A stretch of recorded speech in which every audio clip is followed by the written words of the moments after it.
याला लक्षात ठेवा हायड्रोजन. हायड्रोजनच्या ऍटमची संख्या 1. डिस्ट्रीब्युशन कसे येणार?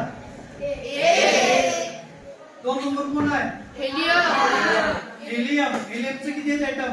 2. डिस्ट्रीब्युशन कसे येणार? 3 नंबर किती आहेत ऍटम? कसे येणार? 2. पुढला किती आहेत ऍटम? 6. कसे येणार डिस्ट्रीब्युशन? पुढं किती आहेत ऍटम? 6. कसे येणार डिस्ट्रीब्युशन?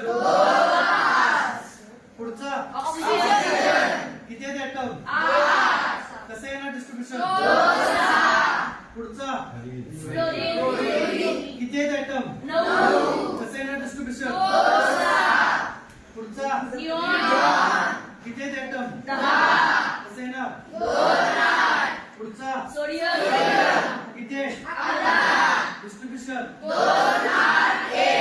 पुढं किती आहेत ऍटम? डिस्ट्रीब्युशन?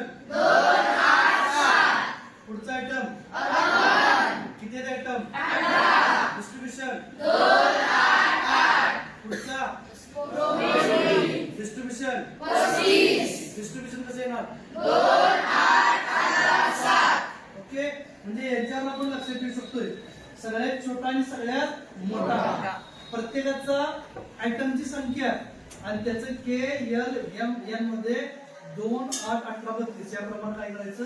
डिस्ट्रीब्युशन करायचं. त्याला काय म्हणायचं? Electronic configuration. ओके.